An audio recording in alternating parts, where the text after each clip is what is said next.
Hello students, आज हम Coulomb's law in vector form पढ़ेंगे। अच्छा, इसको स्टार्ट करने से पहले हम थोड़ा वेक्टर्स समझ लें। वेक्टर्स क्या चीज़ होती है, ठीक है। तो वेक्टर्स हम ऐसी क्वांटिटीज को बोलेंगे जो कि मैग्नीट्यूड पर भी डिपेंडेंट हो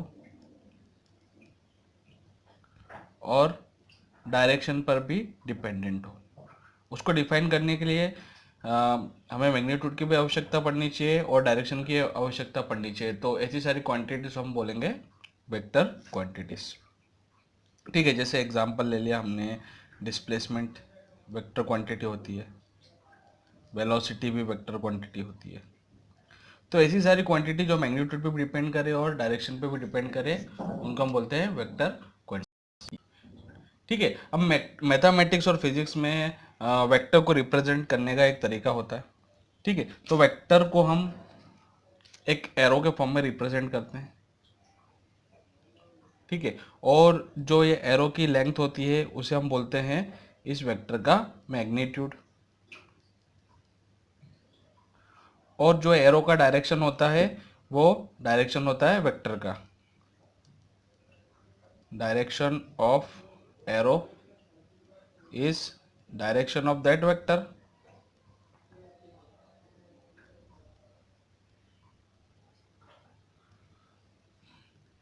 ठीक है। और ये एरो जहां पर रहता है उसे हम बोलते हैं हेड, और ये इस पॉइंट को हम बोलते हैं टेल। इसको हम बोलेंगे हेड ऑफ वेक्टर और इसे बोलेंगे हम टेल ऑफ वेक्टर, ठीक है। तो ये एक वेक्टर का रिप्रेजेंटेशन। तो ऐसे हम वेक्टर को रिप्रेजेंट करते हैं, ठीक है। अब मान लीजिए कि आप कोई 3 डायमेंशनल स्पेस में है। ये एक्स एक्सिस है, ये वाई एक्सिस है और ये जेड एक्सिस है, और ये एक वेक्टर हो गया, ठीक है। और वेक्टर का नाम हमने दिया आर वेक्टर, और इसकी लोकेशन हम ऐसे बताएंगे,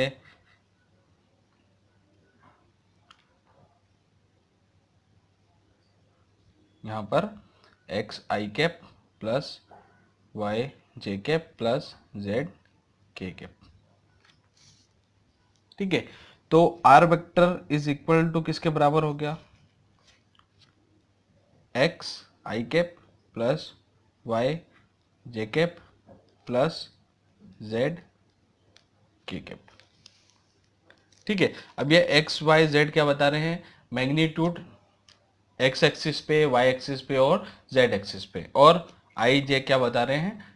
डायरेक्शन, कि आप एक्स एक्सिस पे इतने डिस्टेंस पे जाइए, वाई एक्सिस पे इतने डिस्टेंस पे जाइए और जेड एक्सिस पे इतने डिस्टेंस पे जाइए, तो फाइनली आप इस पॉइंट पे पहुंच जाएंगे। तो ये एक वेक्टर का रिप्रेजेंटेशन हुआ एक डायमेंशनल स्पेस में। अगर आप इसका खाली मैग्नीट्यूड निकालना चाहे, मतलब उसकी न्यूमेरिकल वैल्यू कि ये इतना डिस्टेंस किसके बराबर होगा, तो उसका फॉर्मूला ये है, x square plus y square plus z square, ठीक है। किसी भी वेक्टर का हमको मैग्नीट्यूड निकालना तो हम ऐसे निकालेंगे, ठीक है। बस यही कुछ चीज़ें हमें काम में आएगी। और एक और चीज़ हमें काम में आएगी, वो भी हम समझ लें कि मान लीजिए कि ये एक वेक्टर ए है और ये एक वेक्टर बी है, ठीक है। तो इन दोनों का रिजल्टेंट वेक्टर क्या होगा? ये, इसे हम बोलेंगे ए प्लस बी,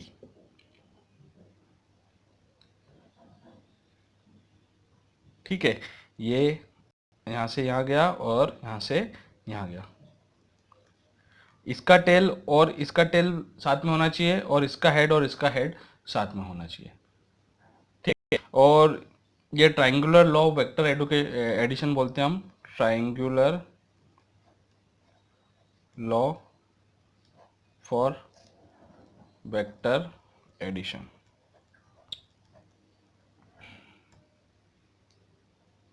ठीक है। तो ये चीज़ हमें काम में आएगी जब हम डिफरेंस इन पोजीशन वेक्टर या हम उसका डिस्प्लेसमेंट निकालेंगे, तो ये हमें काम में आएगा ये सब चीज़ें, ठीक है। और ये आर वेक्टर क्या बता रहा है? Is position vector, position vector, क्योंकि ये 3 डायमेंशनल स्पेस में एक पॉइंट की पोजीशन बता रहा है, इसलिए अपन उसको क्या बोलते हैं? पोजीशन वेक्टर्स, ठीक है, तो ये बेसिक नॉलेज हमें रिक्वायर्ड रहता है। अच्छा, इसमें आप एक और चीज़ देख लीजिए कि सपोज ये वेक्टर ए है और ये वेक्टर बी है, तो ये वेक्टर बराबर होगा बी माइनस ए के, और सपोज ये वेक्टर ए है और ये वेक्टर बी है, तो ये वेक्टर बराबर होगा ए माइनस बी के। उसके एरो में डिफरेंस है, यहाँ ये ए से बी पर जा रहा है और यहाँ पर ये बी से ए पर जा रहा है, इतना डिफरेंस है। ठीक है, तो ये दोनों चीज़ हमें काम में, ये दोनों हम यहीं से प्रूव कर सकते हैं अगर हम करना चाहें तो। ठीक है, आपको ये प्रूफ करना है तो आप इसको रिवर्स में ले लीजिए, इसका एरो यहाँ पर लगा लीजिए और इसको माइनस से कर दीजिए, तो ये बी माइनस से हो जाएगा, बी से ए की तरफ जा रहे हैं। ठीक है, तो ये इतना ही हमको अभी कूलम्स लॉ में वेक्टर रिप्रेजेंटेशन में बस इतना ही काम में आएगा, और इससे ज़्यादा अभी ज़रूरत नहीं है पढ़ने की। मैग्नीट्यूड भी हमें पता पड़ गया, मैग्नीट्यूड कैसे निकालते हैं। ठीक है, तो अब हम कूलम्स लॉ पे आते हैं। ठीक है, तो कूलम्स लॉ क्या बताया था, k e q one q two by r square. अब ये पूरा क्या बता रहा है, मैग्नीट्यूड बता रहा है उसका, फोर्स जो भी रहेगा उन चार्जेस के बीच में, और ये यूनिट वेक्टर उनका डायरेक्शन बताएगा। ठीक है, सपोज कोई वेक्टर है आर, अब हमको इस वेक्टर का यूनिट वेक्टर निकालना है, तो यूनिट वेक्टर बराबर होएगा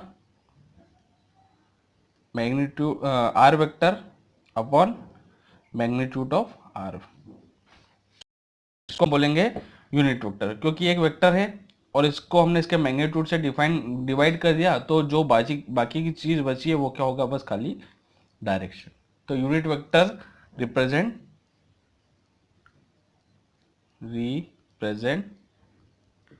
डायरेक्शन।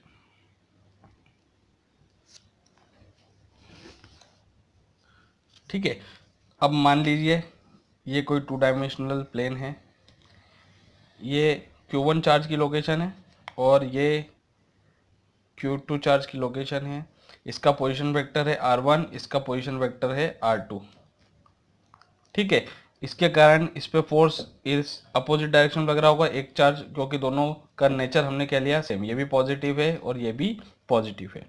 ठीक है, तो ये ए बोला और मैंने ये बी बोला, जब हम ए से बी पर जाएंगे तो हम इसको बोलेंगे R2 माइनस R1। ठीक है, ये इन दोनों के बीच का डिस्टेंस बताएगा, शॉर्टेड डिस्टेंस बताएगा। ठीक है, तो आप फोर्स लिखेंगे तो हम क्या करेंगे, अब इसके बीच का डिस्टेंस का मैग्नीट्यूड क्या होगा, magnitude of R2 minus R1। वो मैग्नीट्यूड निकालने का हमने तरीका बताया आपको।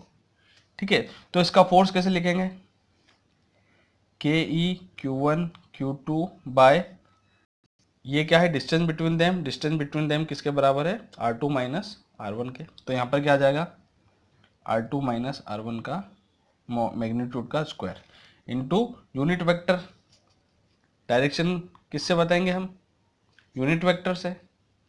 ठीक है, तो वो किसके थ्रू आएगा, इसके थ्रू, ये डिवाइडेड बाय इसका मैग्नीट्यूड, तो डायरेक्शन बता देगा हमें। तो R2 minus R1 by magnitude of this. तो फोर्स, अच्छा ये 2 और 1 के बीच में लिख रहे हैं हम फोर्स। ठीक है, डिस्प्लेसमेंट किसके, ए से बी पर।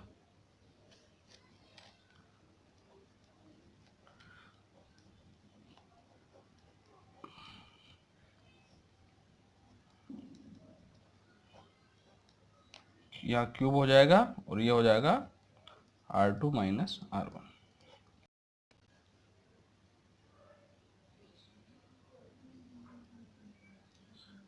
ठीक है, अगर हम F12 निकालेंगे तो वो क्या आएगा, सिमिलरली इसके जैसे ही के ई Q1 Q2 bye R1 minus R2 का मैग्नीट्यूड का cube into R1 minus R2।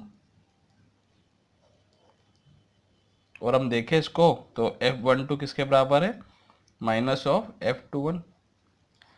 ये न्यूटन का थर्ड लॉ भी ऑबे कर रहा है, to every action there is an equal and opposite reaction. अब ये दोनों चार्जेस का नेचर सेम है, ठीक है, तो यहाँ पर न्यूटन्स का थर्ड लॉ एप्लीकेबल है। तो जितना फोर्स F12 पे लगा रहा उतना ही फोर्स F21 पे लगा रहा, बस इन दोनों का डायरेक्शन क्या है, अपोजिट। ठीक है, तो न्यूटन का जब हम थर्ड लॉ पढ़ते हैं तो उसके अंदर जो भी फोर्स देता है उसका नेचर सेम होना चाहिए, तभी वो एप्लीकेबल होता है।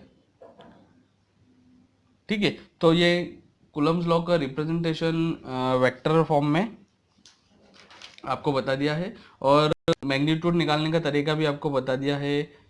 और अब आप इससे रिलेटेड प्रॉब्लम कर सकते हैं, इसमें कोई प्रॉब्लम नहीं आएगी। जितना थ्योरी दिया है उतना उससे वो कंफर्टेबल है कि उससे आपको कोई प्रॉब्लम नहीं आएगी आगे सॉल्व करने के लिए। अच्छा, के ई की वैल्यू जो होती है 9 into 10⁹ newton metre square coulomb की पावर -2। ठीक है, ये होती है। आपको वीडियो पसंद आया तो आप लाइक कीजिए। Thank you so much.